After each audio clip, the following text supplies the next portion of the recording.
So welcome everyone.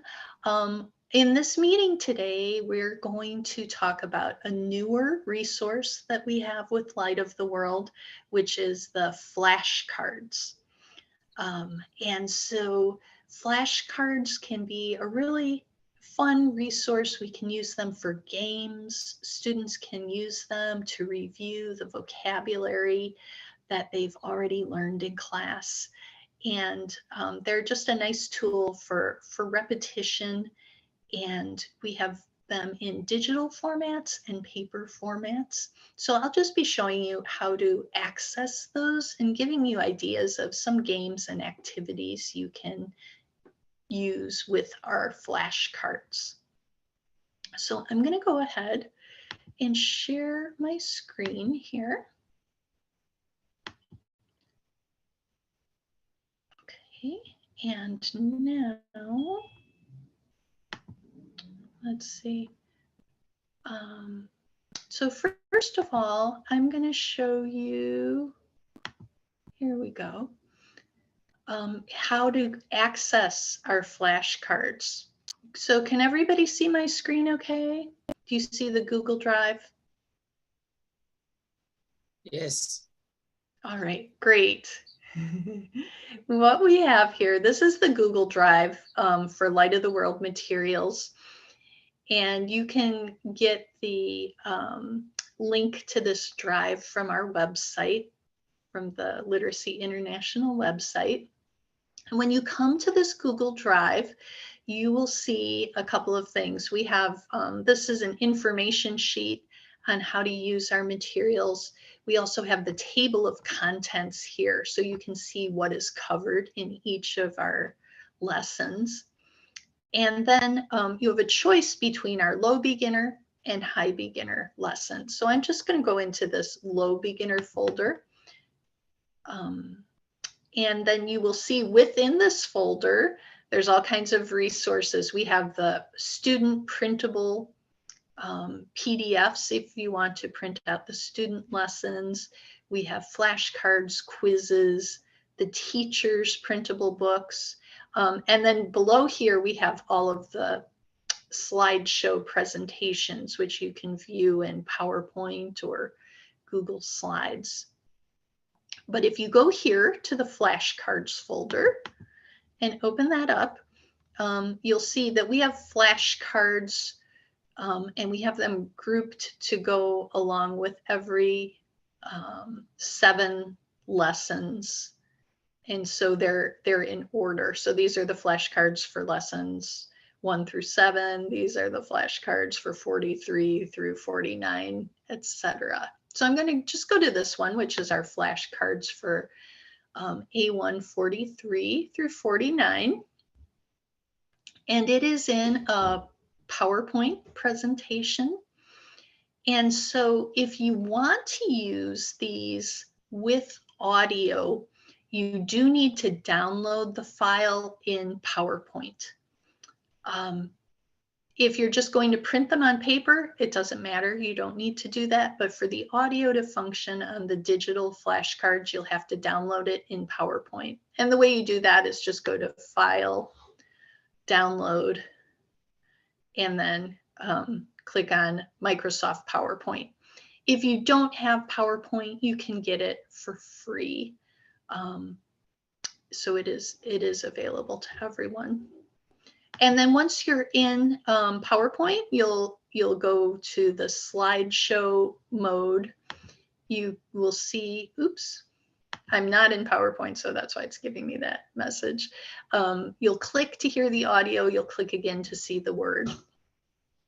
And let me just show you what these cards look like. So if we view this in slideshow view, at first you just see the pictures, right? And so one way we can use this as a review with our students is just to show them this and ask them to tell us what is each picture. And so if they know the word, they can say it. For example, this first one is a backpack. And these are the same pictures that are used in the books. So they should be familiar with them because they've already gone over this vocabulary. What you can do then, if you're in PowerPoint, is if you click the audio icon, will speak the word and the narrator will say a backpack. And so this is something you could use for spelling tests. So you could have them see the picture and write the word. If they're not sure what the word is, you can click again and it will say a backpack. And then if you click a third time, it shows you the word. And so they can see the word written out. And that'll be true for each one. So you can click it once, and it'll say a chicken, and then you'll see the word a chicken. So you have control over whether they just see the picture, or they see the picture and hear the sound, or they have this picture, the sound, and the word. And so I like to use those with my students either as a quick exercise where we just have them say the words to review them, or you can, again, use it as a writing exercise and have them write the words. They can also do this at home by themselves to practice. So that's one way you can use the digital flashcards, and they can practice their pronunciation as well as knowing how to write the words. The other thing you can do is print these out and make paper flashcards, old-fashioned paper flashcards, which are very fun and versatile. So to do that, you would just, depending on your program, usually you go to File and then Print, and then it's going to ask you like how you want to print it. And what you're going to do is print one slide per page, landscape view. And let me go back just for a moment. So I'm going to stop sharing my screen so you can see. Once you print these, they're going to look like this. So it'll just be a sheet of paper. You can print them black and white. If you have a color printer, you can print them in color, which is nicer. The black, sometimes I'll print them in black and white and then let the students color them in to give them a little bit of color and interest. And then after you have printed them on paper, you can just cut them with scissors into little strips like this. And then take the little strips, oops, I think that one's upside down. Take the little strips, fold them in half. And if you want, you can attach, so I've folded it, taken a strip, I've folded it in half. You can just put a little piece of tape or glue or even a staple on top there. The nice thing, if you're using regular paper and you do them this way, because it's two sheets thick instead of just one, they can't see through to see the words. So that makes it a little bit more challenging for them to guess. Although seeing the word backwards through the paper gives them a bit of a clue, but not too much. You can also, if you want, you could print these on cardstock.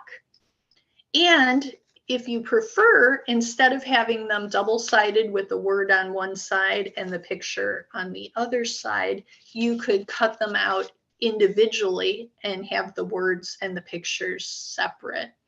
And that's a good way to do it if you're playing a matching game like concentration, where they have to find the word, find the picture, and put them together.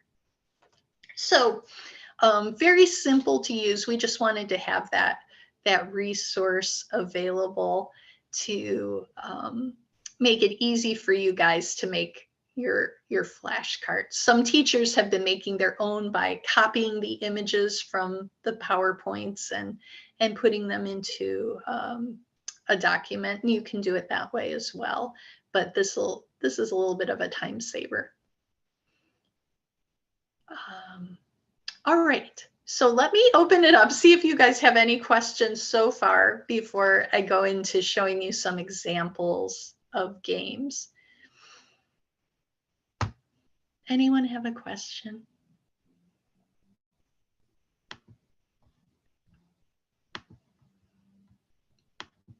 Okay, then I'm going to go over here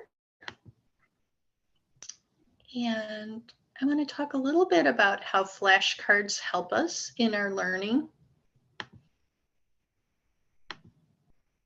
So one of the nice things about flashcards is they contain a very small amount of information that helps us to focus.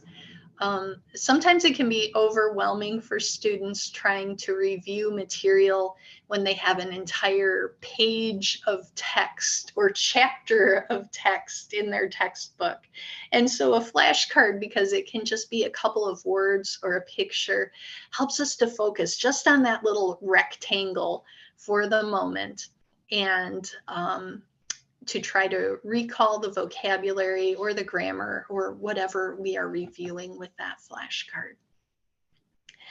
Flashcards are also great because they can provide immediate feedback. So if you're trying to remember a vocabulary word, you're not sure if you've got it right, you just have to flip it over to the other side or click on the digital flashcard and it will tell you the correct answer.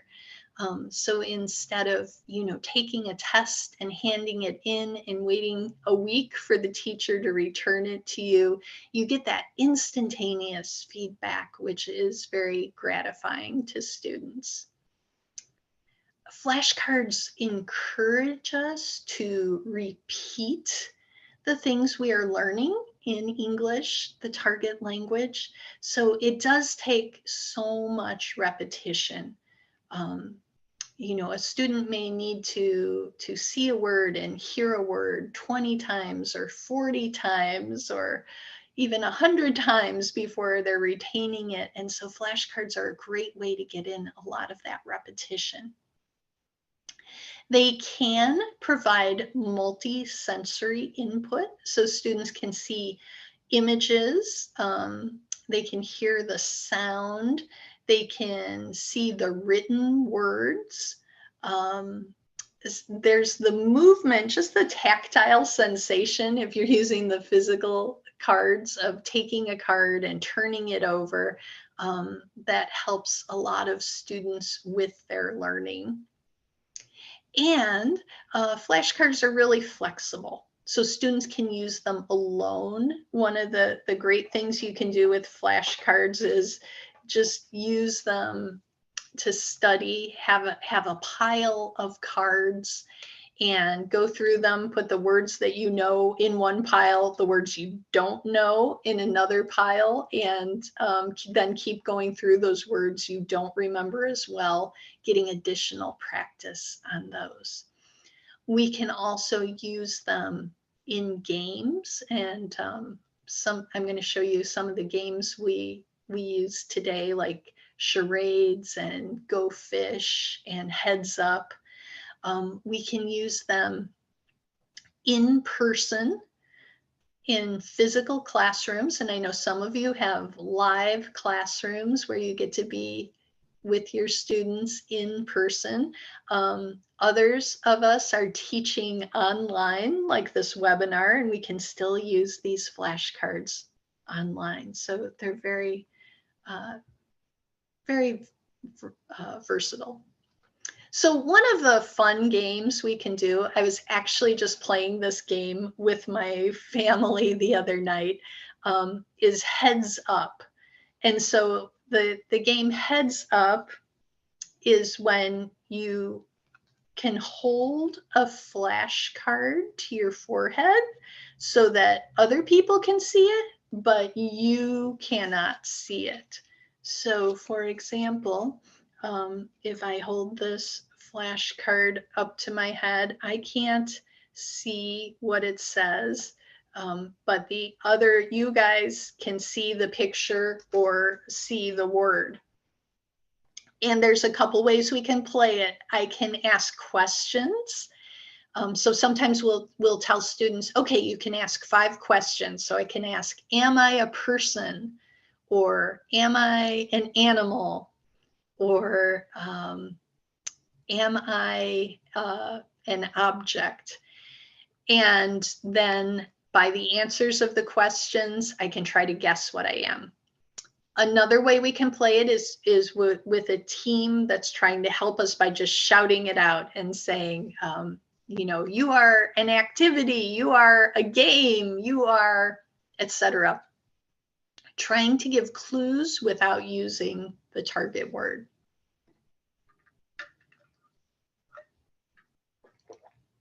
You can use a timer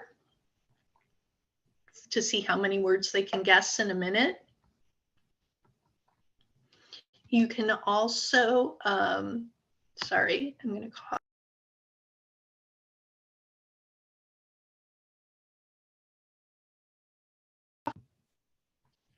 You can also have a game where you're acting out words or just giving definitions, or they're not allowed to use their target language to translate. So there's a number of different variations. You can make it more challenging for your students based on what they need. Now there's also, if your students have mobile phones, there's a mobile phone app that has this game on it, which is very popular, so they can use it on their phones, or they can just use it with traditional flashcards. So have any of you, let me ask you guys, have any of you played any games with flashcards with your students?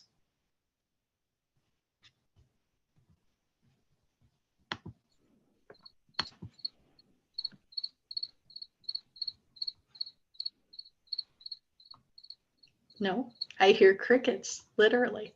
We play the game, but we didn't use the flashcard, teacher. Okay, all right. And what game did you play, Zion? Yes, we play many games in the classroom, teacher. Actually, we play like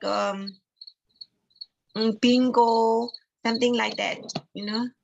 But we never used the flashcard before. But I would like to try. Yeah.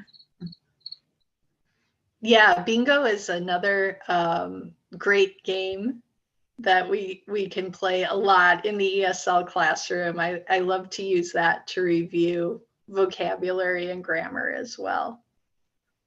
Nice. Also... Tanya. Oh, I hate to say the word, but anyhow, hangman, where they have to ask for, you put the number of lines up there, and then they guess letters. And then if they guess the right letter, then they get to put it up, on that, and they try to guess the word. Yeah, that's also a fun one. And almost any game you play can be adapted for English class. So we do include in each of the Light of the World lessons, we have a song or a game, but you can always feel free to make up your own games that your students enjoy. We play a game called Apples to Apples.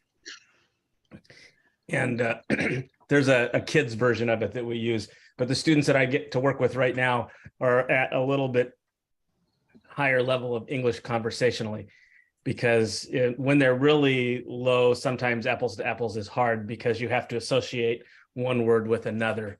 But the students I'm working with now really enjoy it. Oh, that's great. That's a great idea. Yeah, thank you for that one. All right, well, I'm going to go on, let's see, to our next slide here. One of the things I do a lot, I've done this one a lot with my students, is play Go Fish with flashcards.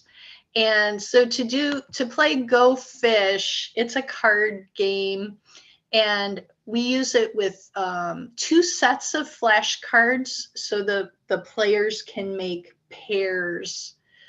And the purpose of the game is to make pairs of the same vocabulary word. So if you have a turtle and a turtle, you try to get 2 turtles, and the player with the most pairs wins.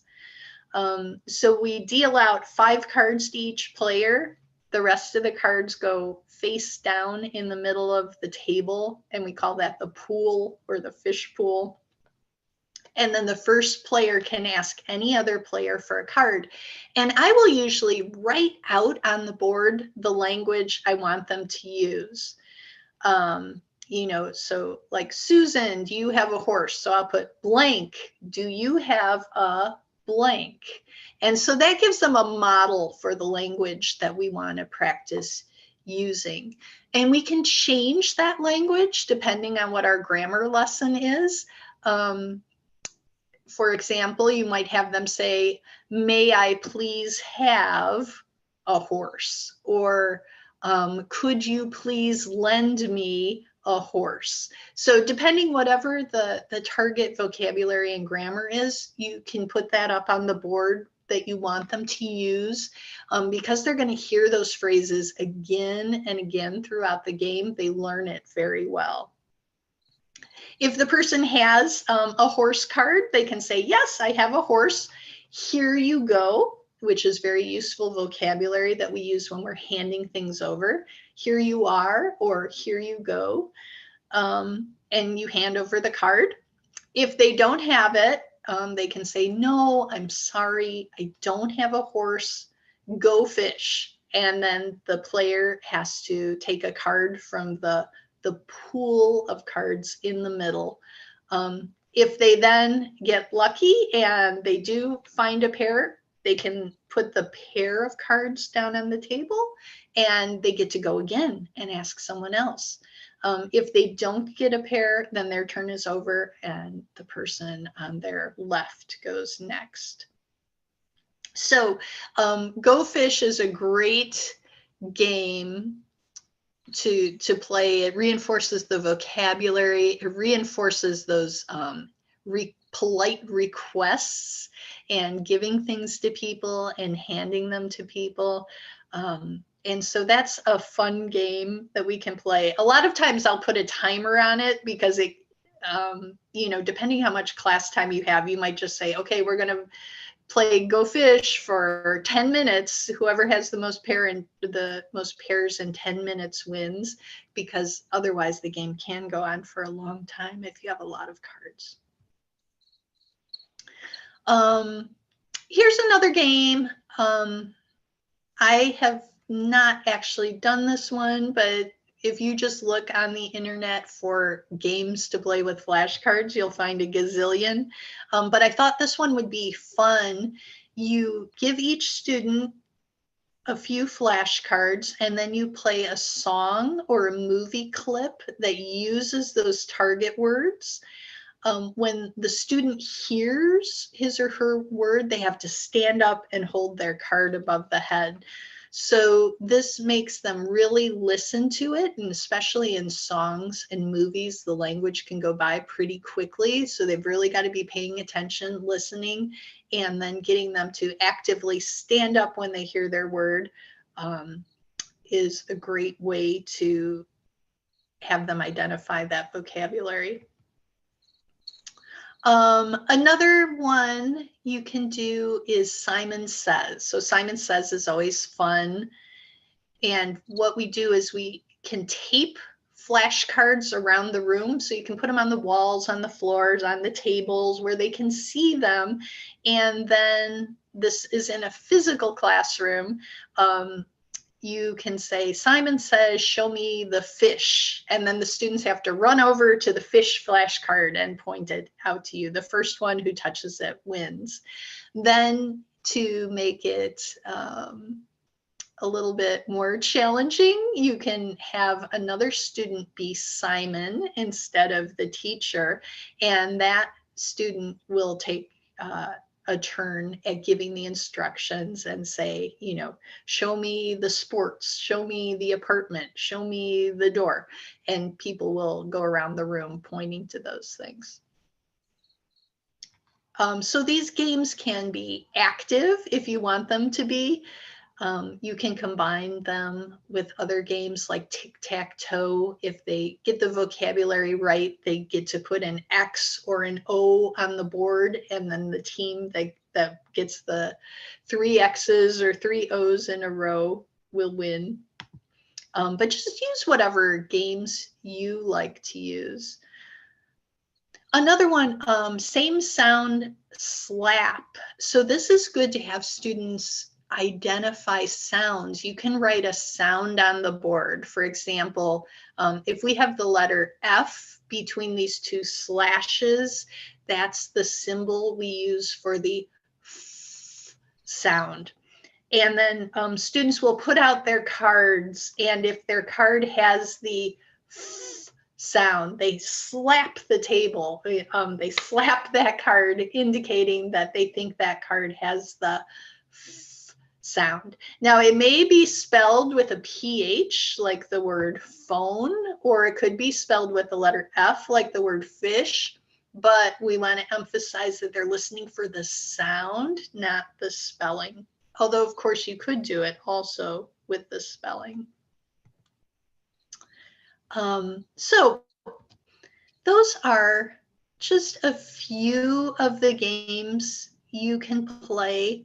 When we play these games online, you can use the chat feature in Zoom to send vocabulary words to different people. For example, if you're acting out charades, you can send out the words that they're going to be acting out to each person in the chat box so that others cannot necessarily see it.